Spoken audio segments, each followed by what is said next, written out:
தென்னாடுடைய பெரியவா போற்றி, பெரியவா போற்றி, பெரியவா எந்நாட்டவர்க்கும் இறைவா போற்றி, இறைவா இறைவா போற்றி, இறைவா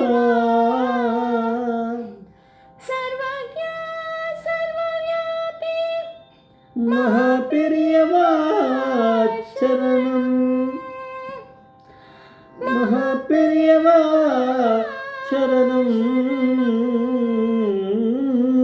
சர்வஜ்ஞா சர்வவ்யாபி பெரியவா சரணம், மாய பிறப்பருக்கும் மகா பெரியவா போற்றி, மாய பிறப்பருக்கும் மகா பெரியவா போற்றி. அபார கண்ட சிந்தம் ஞானதம் சாத்திருப்பணம் ஸ்ரீ சந்திரசேகர குரும் பிரமாவதனம் கலிவிதயம் காட்சிமணி யூடியூப் சேனல் பிரத்யேகமாக நமது மகாபெரியோட பக்தருக்கு ஏற்பட்டு கொண்டிருக்கும் அடங்குகளை ஒவ்வொரு நாளும் ஒரு அனுபவம். அதுக்கு ஒரு தலைப்பு. நீங்கள் அனுபவத்தோட தலைப்பு கூப்பிடுறா அந்த ரங்கூன் அம்மாவை, கூப்பிடுறா அந்த ரங்கூன் அம்மாவை. கோபாலபுரம் மணிமாமா இல்லை ஓரிக்கை மணிமாமா, அவர் பேர் வந்து சுப்பிரமணியம், ஆனால் நம்ம கூப்பிட்றது மணிமாமா தான். அவர் இன்டர்வியூவில் சொல்லிட்டு இருக்கார். இவர் வந்து ரொம்ப ரொம்ப வருஷத்துக்கு முன்னாடி நடந்த ஒரு இன்சிடெண்ட்டாக சொல்கிறார். மணிமாமா பிறக்கிறதுக்கு முன்னாடியே நடந்திருக்கு இது. பெரியவா வந்து பரமேஸ்வரன் எவ்வளோ காலமாக நம்மளுக்கு அனுகிரகம் பண்ணிட்டு இருக்காருன்னு பார்க்கணும். பெரியவாளுடைய அம்மா கல்யாணம் ஆயிருக்கும் போலக்கு, பட் குழந்தை அவனுக்கு பிறக்கிறதுக்கு முன்னாடி நடந்திருக்குது.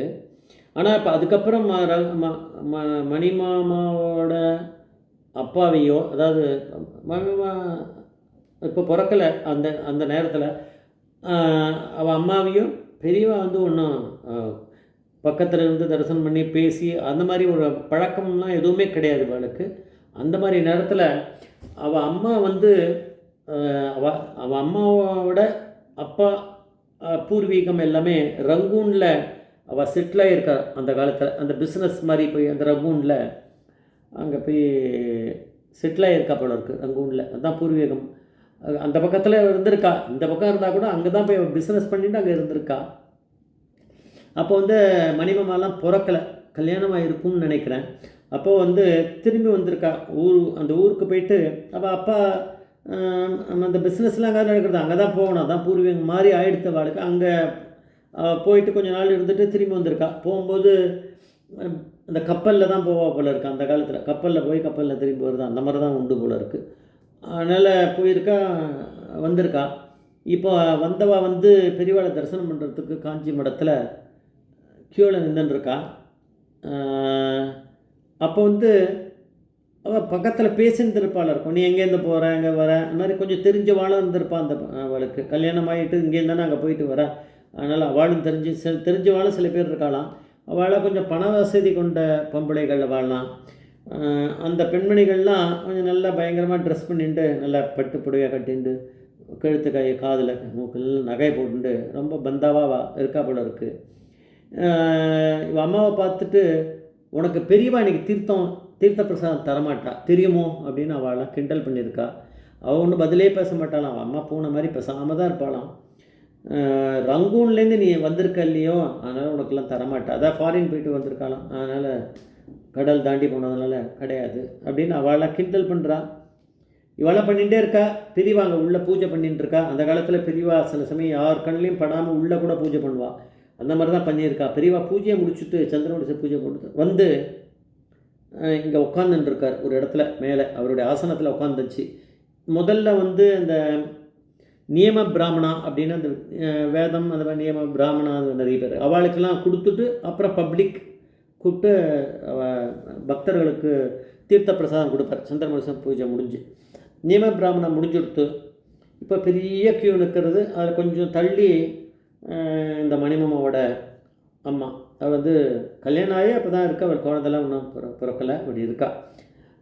கூட வந்து இந்த கிண்டல் பண்ணிட்டு இருக்கா, ஸ்டில் கிண்டல் பண்ணின்னு தான் இருக்கா. அவளை உனக்கு கொடுக்க மாட்டா, உனக்கு கொடுக்க மாட்டா அப்படின்னு.